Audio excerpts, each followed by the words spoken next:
Hey guys, Techman here, also known as Matthew Rivera, and today, unfortunately, it is not going to be a reaction video. This video is going to be more about an explanation for the short film that I uploaded and did with a few friends. And I'm really excited to go over this with you because I'll explain one thing right after this.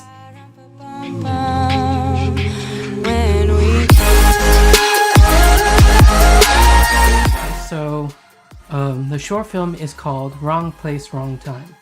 And I'm just going to jump the gun here and say that the plot of this story was supposed to be 5 minutes long. That's why there's a long version and short version, because the long version is the one that's being graded, and then the long one is just for our just actual thing we wanted to do. A person said stupid, and I said, well, it's not for anybody. Thank you so much for watching. And yes, it's not for everybody. Honestly, in my personal opinion, and as a group, we all decided that if we had like a week or two more, this will be perfect. Not like 10 out of 10, but probably an 8 out of 10, because we recorded Tuesday, Wednesday, and Thursday. Tuesday was very cold that day, overcasted, and we only had about 30 minutes because there was a miscommunication between parking lots. And we went to we were at our college, and I went on the opposite side of the college, and we were all the way supposed to be on the front of the school, and that's where this thing took place. And it was very cold on that Tuesday, and we only had 30 minutes, and we just rushed through everything like, boom, let's get this done. We don't rehearse, let's just get this done. And we didn't use any of those shots at all in this final film. My role in this, as you may saw in the credits, whoever watched it, thank you so much. I was the director, I was a camera operator, and I was the video editor. And I wanted to be an actor, but it wouldn't be fair to other people that wanted to be an actor, so I just forget it. And I'm already doing 3 things, so it felt like I was being like a control freak or a selfish person. But I talked to my crew of 2 people and said, yeah, you can, that's fine, you can do it. And I just wanted to give them a chance to say, hey, you can be director, camera, and video editor. And I just decided that I wanted to do it, and I let them decide, and I did it, and the final outcome was this. And headphones dropped. Honestly, this isn't a professional type of short film whatsoever. We were going to be using a Zoom camera. Yes, Zoom, the audio people, makes cameras, and it had a fisheye of 190 degrees. And I wasn't about that life and record in a GoPro type of angle. So I used my phone in 4K, and it did pretty good. And I'll explain to you the mishaps that happened during the thing. Only one mishap happened between the entire thing, except for that Tuesday that we couldn't film at all because it was just cold and we rushed through it, and it just didn't look right when I started editing it, so I trashed that idea. And the plot of this story, before I start jumping into this video and explaining it to you, the plot of this story wasn't the plot that it was going to be now. There was going to be some serious scenes here that I thought we could have pulled off, but thank God we changed the plot of the story. Basically, it was gonna be, this is crazy, it was gonna be called The Transaction, and it was with 2 briefcases. And the briefcase story hasn't changed. And basically, when in this video, the first opening scene is the camera panning up and seeing 2 characters meet, and they just fought a group of guys for the briefcase they have now. And then previous to that, for the other main plot that we were gonna do before we changed it. There was gonna be a dramatic scene of a car shoot, not a car shooting like pow pow, but cinematic car shots of camera and car, and we were gonna have like all these awesome effects with everything. We were gonna have some cool driving scenes and all this other stuff. We were gonna even have a drone shot, but we couldn't get a drone. And basically we cut out about like 3 minutes of the first part, and that's where this began. And the first 3 minutes was, of course, a cinematic shot of a black car, or just a car. A person was in the front seat, the driver's seat, and the passenger, and it panned inside, like an effect that goes inside the car, and it shows a text that's saying, hey, we are here. The two characters, after the text, the two characters come out in front of the car with headlights on, and they talk and have an interaction, and then they're interrupted with a engine sound with a car in the distance, and a car is driving by. And we were going to have like these sick things, and we were going to even have a fight scene all plotted, and we cut that entire thing out with everything, and there was much more to it, but the fight scene happened. After the fight scene, they got the briefcase. We were going to get a car. The car, like, they were going to decide, like, it's just so hard to explain because there was so much in that like 3 to 4 minute span of time in the beginning of the like original OG plot. We just cut that entire thing out, and I just want you guys to watch, and I'll pause whenever I want to explain to you different things that happened. So let's begin. Of course, like a reaction video, but this is not a reaction. The video is going to be behind me, and here we go. The Techman presents under my YouTube channel. LMP, M is Matthew, and then the other two are my other crew.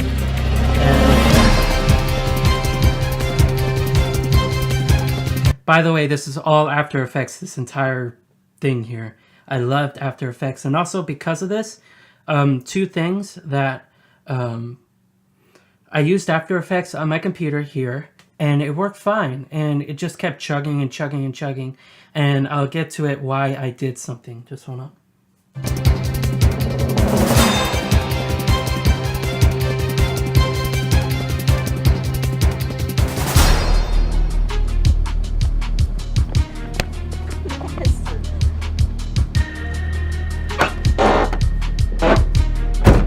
Man, did you see how I hit that guy? I was all like... Now, to explain to you what just happened there, that is called a J cut. So if you know your left and right, you hold it up like this, and this is an L cut.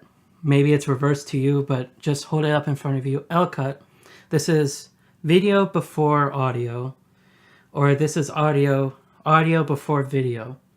Audio before video. So the audio's here, and then it cuts like this to video. The audio's here, and it cuts to video. I think I explained that correctly. But what I did there in editing is called a J cut, which is audio and then videos right here. So you have a little bit of talking here, and then the audio's right there, or the video's cutting in. That's a J cut. I didn't use any L cuts here. When I tried doing L cuts, it just didn't match up correctly. So J cuts is more effective in how everything went into play here. BAM! And he was all like, ah! And I was all like, ha, take that, sucker. Oh, fuck yeah, it was awesome how you beat him up like he was a stick of butter. Thank God those karate lessons just paid off. Man, the good thing is we got the right case, and the fight was well worth it. The stakes of the mission were high, but I'm glad we got out with our stuff and with our lives. I'm still scared, wondering what would have happened if we had gotten the wrong case. Oh man, the boss's life would have been on the line, our lives would have been on the line, but the good thing is we got the right case and not the left case. That was a god-awful pun. Come on, let's get going, catch up with the others. Yeah. If you guys get that pun, you're awesome, but That was a pun that one of my it's weird saying this. One of my producers wrote. Of course, producers aren't really supposed to do that, but producers are more like for scheduling and getting everything ready. Basically, like the management and sort of technical side of everything. But my producer, she was amazing. She wrote that pun in the script, and they pull it off really well.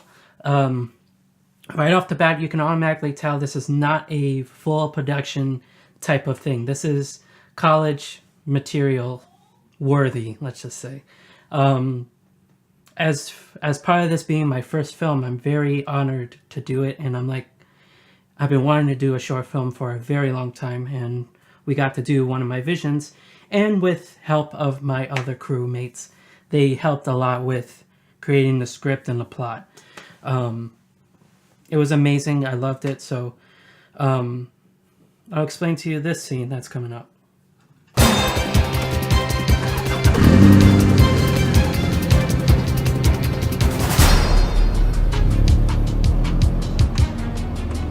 Now, this scene right here, this is a mishap that happened.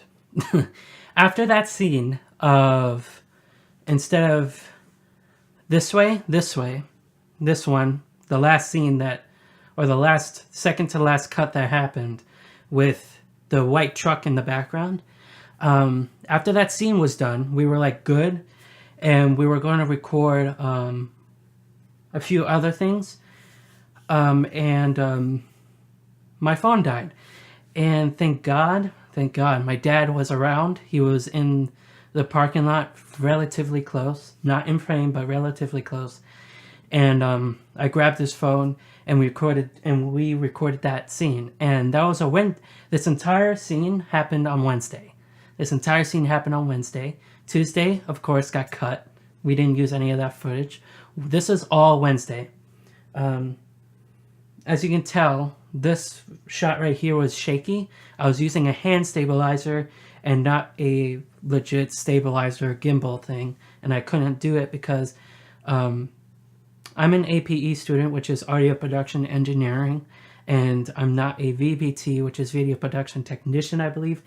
And if I was a video technician, I would be able to check out more video equipment, but I'm only audio, so I can only check out audio with my teacher's permission.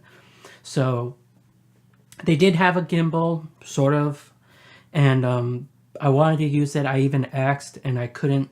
So you got to stick what you got. And what I did was I used the hand stabilizer. Sony Vegas 16 has stabilizing or motion tracking or stabilized track, whatever, and I used that on this scene. But then as I kept zooming in, because of black bars, it didn't work. It didn't work out. So I cut that stabilized motion out, and that was the final product of that scene with shaky. And I think the shakiness did add a flavor to it, I guess. Yeah, so let's go to the next scene. And the next scene got shot on Thursday entirely. And our class, this thing went over our class time. We started when class started. We went outside. We recorded it in like 20 to 30 degree weather. This scene right here, previous, which was Wednesday, it was quite warm with the sun. Then finally when the sun came overcasted, it just got cold. It dropped a few degrees. So by the time we were done, this was the last scene of the day. And when they were pulling out, they legit had to go somewhere. So that was only one take of that. This scene, the next coming up scene, was recorded Thursday, and we ran out of time. And I went over my class time about 15 to 20-ish minutes. And thank God my teacher is such a chill teacher that he is a VPT teacher. I'm taking a VPT class, and he's very. I never had a teacher like him. He's so chill. It's not even funny. He's very funny. he's chill, and he completely understood when I came in late. And yeah, he didn't even count me tardy or anything. I saw his clipboard and he actually checked me off. So it was really good that we got it done, and we went over class time, and it was well worth it for the next, at the very end, for a 2 minute and 20 some odd or less second ending. Oh, alrighty. Enough of me talking less. Next scene.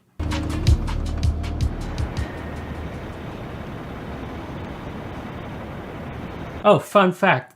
The tripod I'm using is the exact same tripod that I'm using here. And why the panning down was so choppy was plastic on plastic. And just the other day, I just took the thing apart and greased it, and now it's smooth. So I should have bought my other one, which was already greased up. And yeah, but this one has a handle, so I can so I could have carried it around. So anyways, next scene.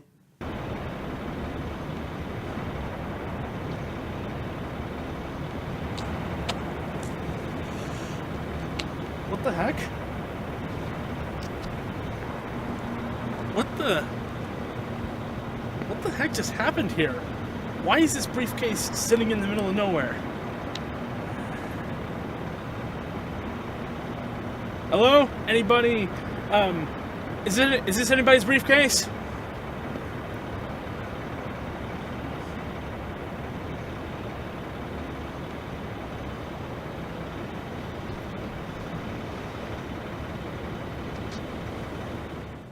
Okay, so that bus sound in the background, as you saw the school bus over there, I had to do some easy editing to get that sound looping over and over again until this scene right here. And there was something called room tone, in this case outside tone, because we were outside. But the definition of room tone is that the audio or boom operator says silent for room tone, and we're silent on set completely, and they catch surrounding area noises like the bus and birds, cars, environmental things, everything. And thank God there was about like a 3 to 4 second rumble of a decent rumble of the bus engine, and I looped that over and over and over again to fade into here. And because this scene right here, it felt like everything went in like this. I'm like, okay, that's weird. I should actually edit it and make it go inwards like this, because you're bringing focus to in the scene, and you're like, this scene is important. So that's why I did that. Okay, I had to check if my phone was running out of time. Okay, next time. Okay, here we go.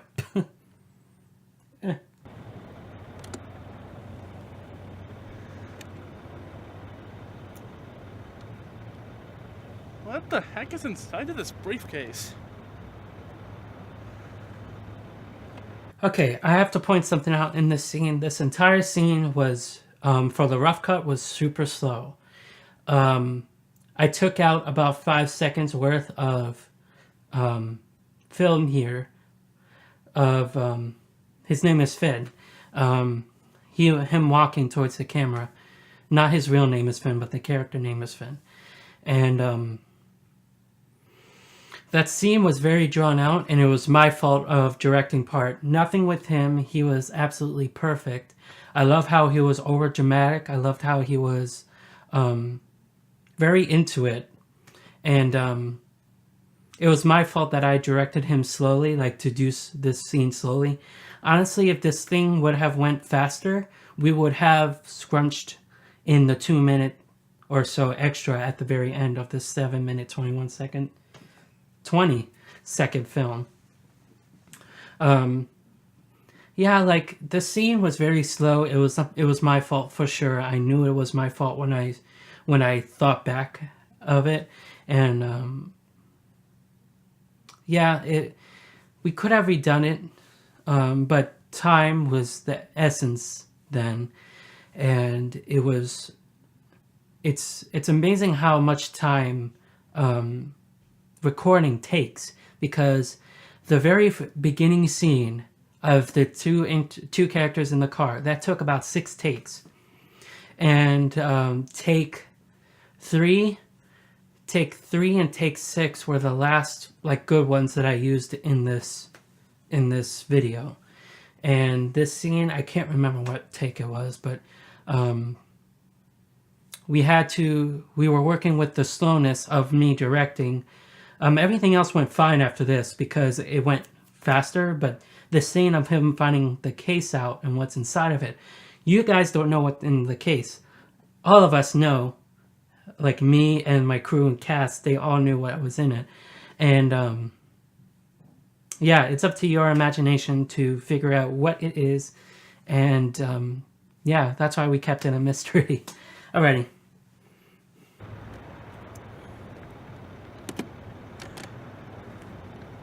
By the way, that's my own personal suitcase. I don't really use, but I got it just in case if I need to carry extra things.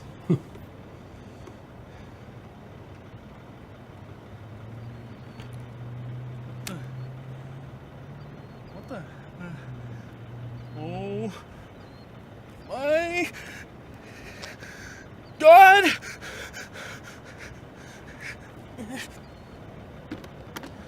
What do I do? What do I do? Oh, I know. I could. Oh, that won't work. Oh, how about? Oh, that won't work either. Oh, I know. I'll contact Sam. He knows what to do in a situation like this. Okay, with that scene from him dropping the briefcase down and then him pacing, I automatically knew that I screwed up the white balance on my camera.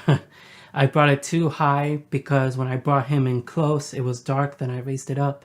And also we were on time constraints, so we had to sort of rush through it, but we took our time as time saving as we can.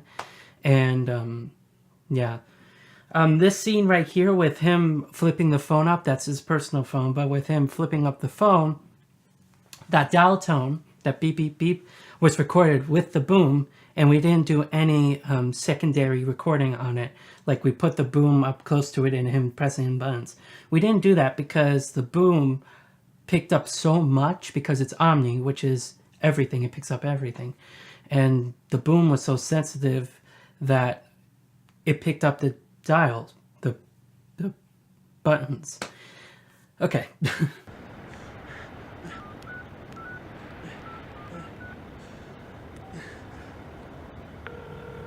Okay, that ringer I found on YouTube, the dial tone, I think you call it. I found that on YouTube, and there's something called FUTs, and that's what I did with this scene, because without this, without the FUTs, it was bold and deep and rich in sound. And what we did is that it's called FUTs, or a low cut, and you cut everything low and all is left is high.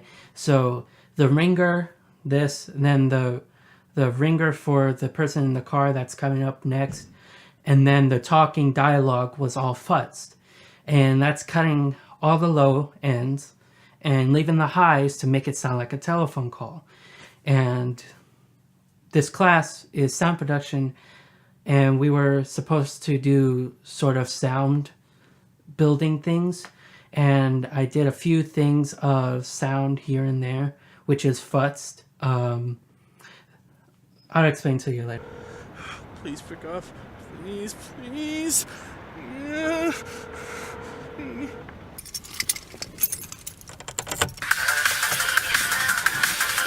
Hello? That beep was actually my home phone that I just used this microphone up here, which is the oh Lord, I can't talk.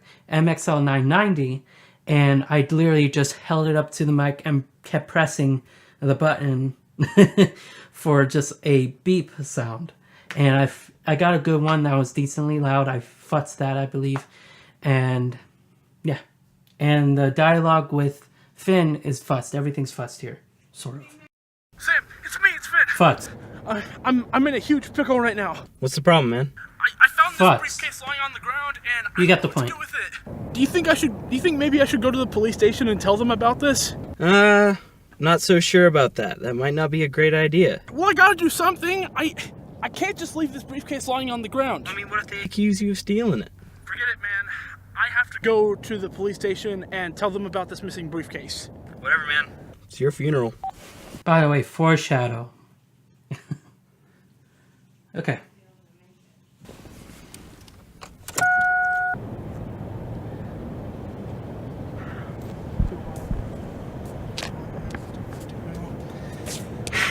Screw this.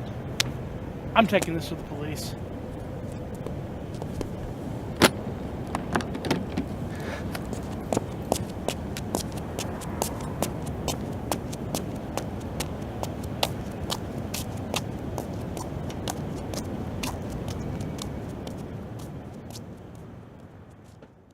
And for what I'm being graded, that's all the class saw.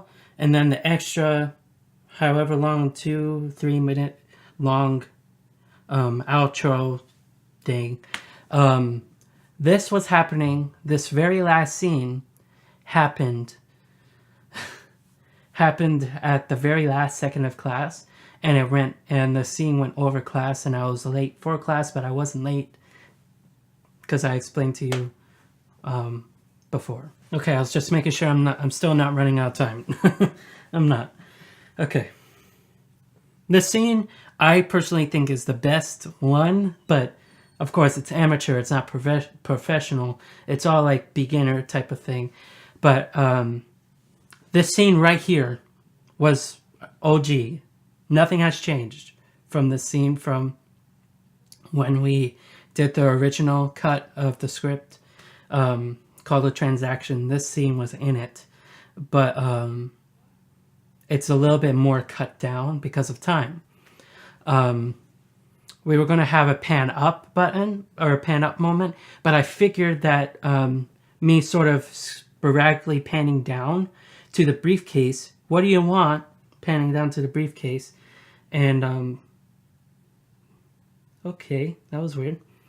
So basically from me going downwards like this, it like, what do you want is the briefcase. And I didn't want to pan up because like, what do you want? Dramatic. But the cut in and then, okay, who hasn't seen this, you'll see this now. Okay. I personally like this scene better than anything in here, except for the phone call. I like the phone call. Now, if you didn't see that, let me see if you can see it. Or I'll just place a screenshot up here.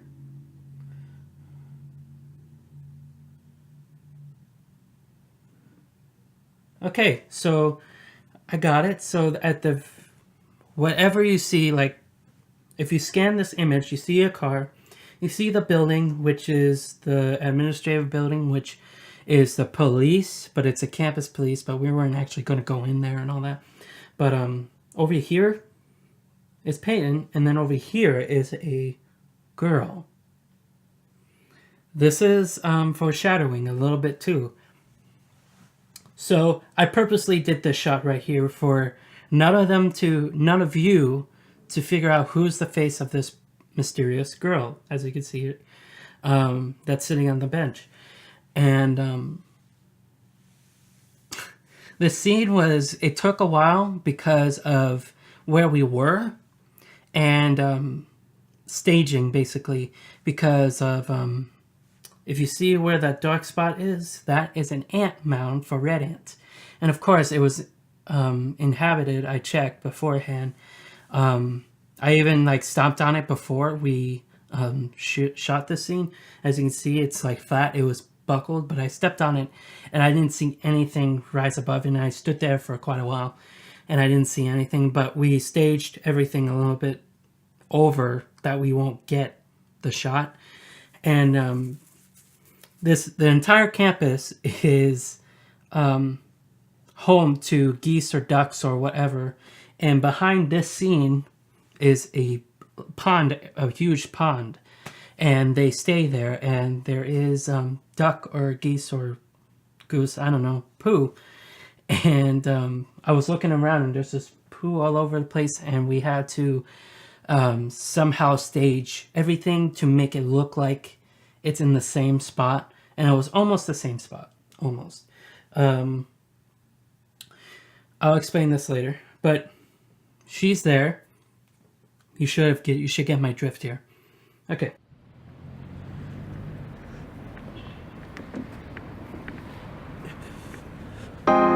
What the? Hello? Who are you? Penny? What are you doing here? What do you want? Okay, that little him right now, that was from when he was closing the briefcase and placing it on the ground. Hey. Okay. This scene after this is very cool. I love how cinematic it looks and dramatic. The song here, crazy part about the song. So I came across this song a while ago, and I've been watching a YouTuber called It's Just a Six. I love Mustangs. He does things with cars, and like a hobby, I like working with cars, and it just interests me. And what happened is that when he first got his Mustang a while ago, he used this song that's being played right now. But I didn't recognize it until the chorus happened, which is the drop. I was like, oh my god, we have to use this. I was picking between two songs. Which one was it? Was Diamondback. It was a non-copyright song, and this one, which is called The Rise. And I sent this to my producer. I love saying that. But I sent it to my producer, the two songs, and I wanted to stick with the Diamondback one. I'll play it right now. I'm on my own. I love, you can see how in the beginning it sounds a little bit more cinematic, but this one really fit well, and she fit it because and she told me it fit because of like how it just worked out. And it did work out pretty well. Third time's a charm, checking your phone to see if it runs out of time. Okay, we're almost done. Alrighty.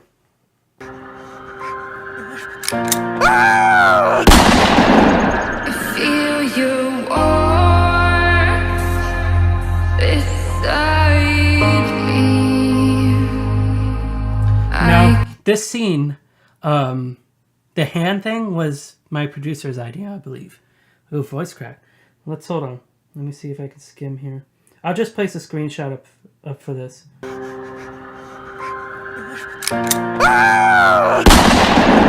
I feel you warmth beside me. Okay, this hand is what we wanted to do because usually assassins or killers are usually guys killing, and if the people didn't catch the figure on the very far right, now it gives you a hint that the killer is a girl. So that's why we wanted to do that. And also, the cocking sound and the gunfire was all YouTube too. I don't have none of this sound effects. I just download it from YouTube and I use it. And yeah, this scene was to be honest, this scene was one of the confusing of was one of the confusing post-production sides of everything, because this scene was there was a scene here that I will explain to you that you can see it was edited with motion tracking and all that. That was one of the most time-consuming parts. And with my computer, that's when I will talk about it. Just hold on. I can hear your heartbeat. Love is Okay, so with this scene right here, Finn is laying on the ground, but he's not laying on the ground. He's on his hands and knees, and his elbows just laying like this. I didn't want him laying on the ground with possible ants and feces on him. So I just made sure the area was clear, and he went on his hands and knees and did that. And to prove to you that he is shot dead, And we were going to have fake blood, but you know, with fake blood, it stains the skin very easily and it's hard to get off. And we also thought about ketchup. No. Okay.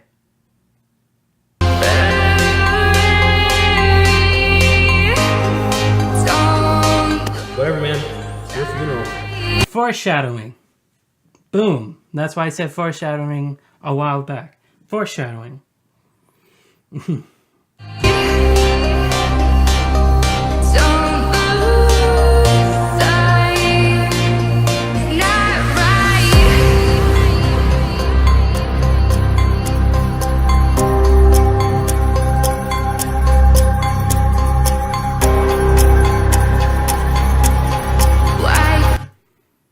The scene of panning, this was filmed in front of my house.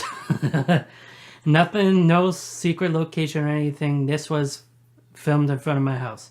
I did record a few others of like actually me walking with the briefcase. I did other few shots here. My dad did the shot. Shout out to him. And because he was trying to see my idea, but he finally figured out how to pan like this. I didn't think about it, but he did do that, and I wish I put credit in there, but I didn't, and it was because the thing was due the week of when I was editing it, so I didn't have time to add him in. I didn't really think about it. I would have 100% added him in, but it slipped my mind, and I don't think those things have ever slipped my mind, but it did for this reason.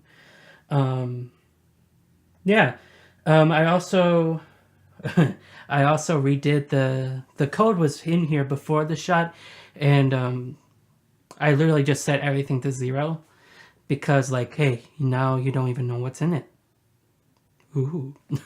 Okay. Can it be a fairy tale?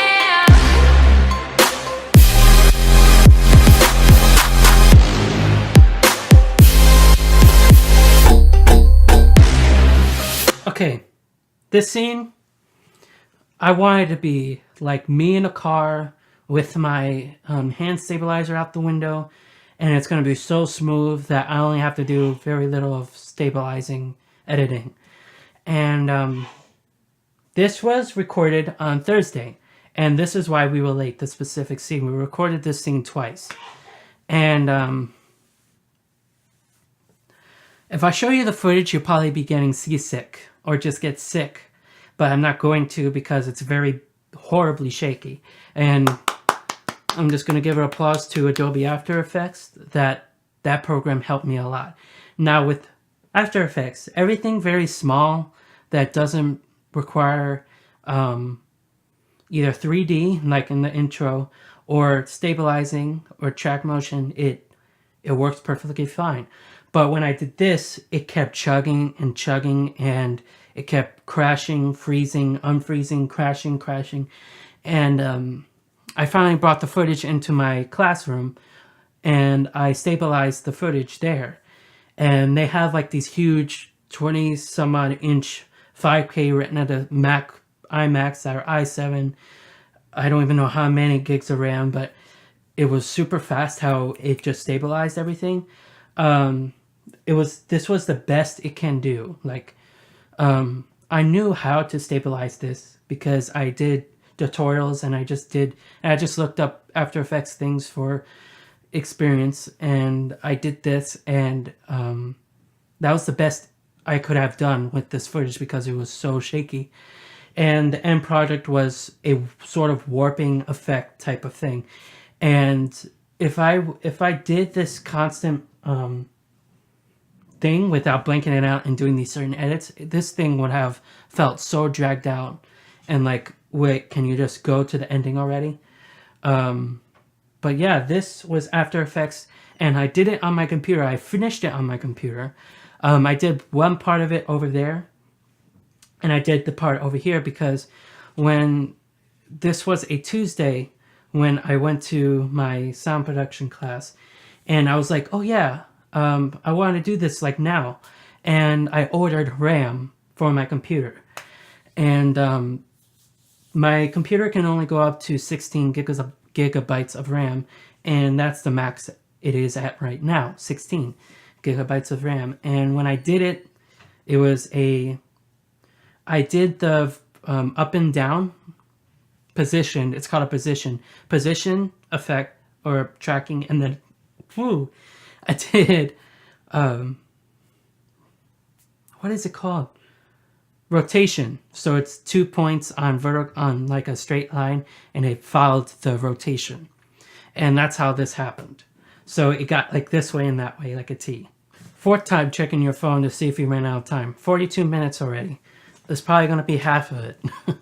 Okay, so this scene, you might not have noticed, but it might be very obvious that if you look at the windshield, it's blurred out.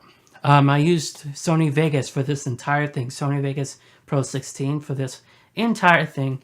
They wanted me to use Premiere Pro, but I have experience with it, but not enough to know my way around like Sony Vegas.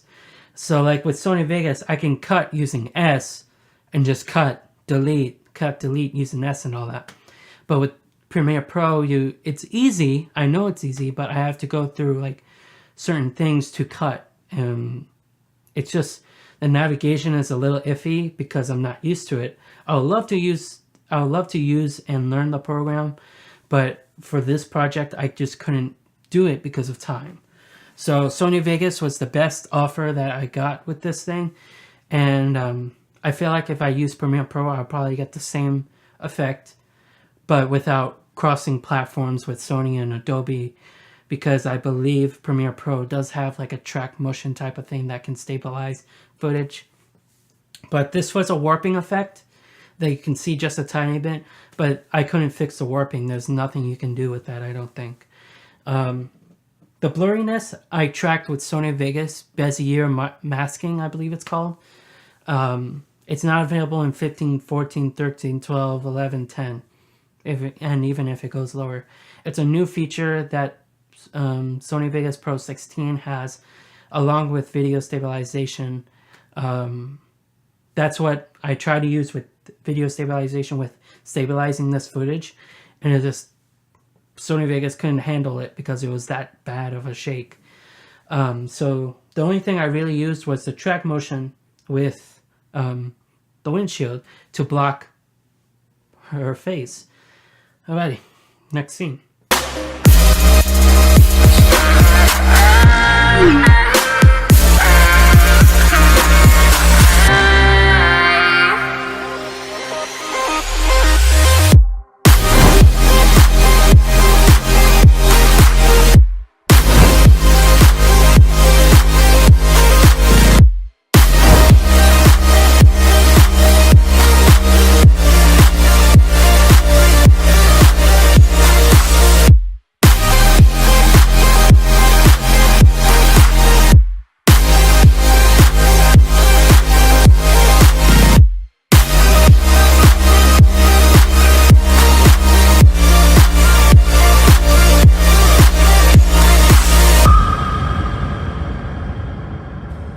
Alrighty, so this says, thank you. We would like to thank everyone who took part in this small production. It was an amazing experience that we won't forget. Just remember, don't be in the wrong place at the wrong time.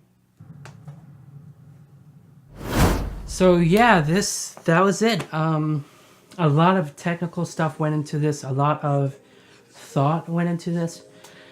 Okay, so I started this.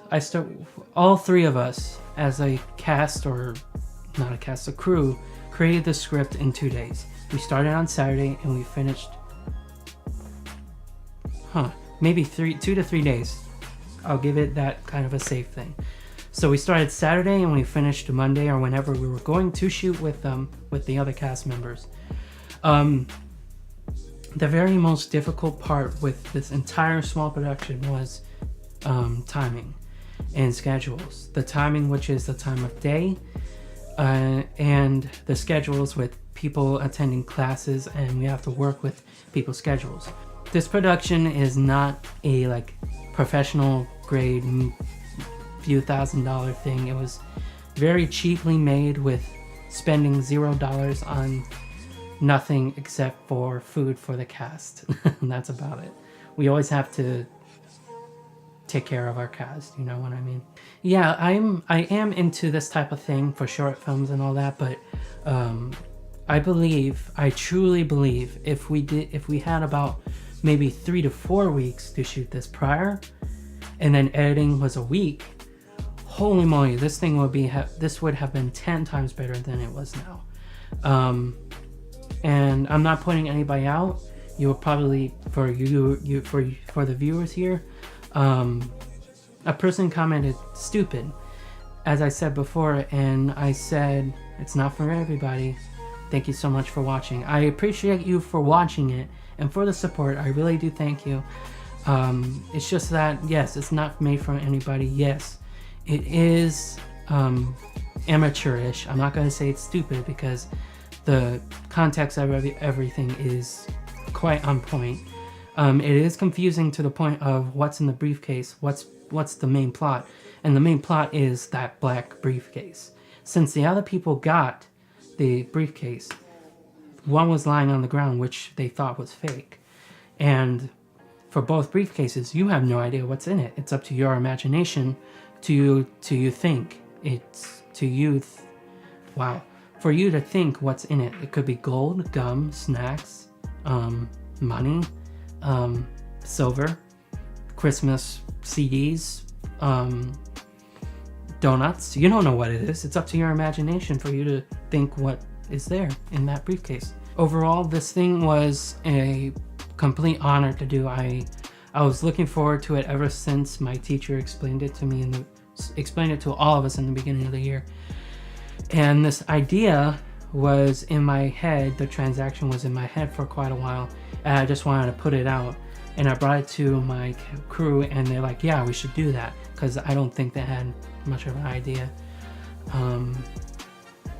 But the outcome wasn't the one that I wanted, but I feel like the outcome was even better because we changed it and it was in a much more time constrained cube or circle.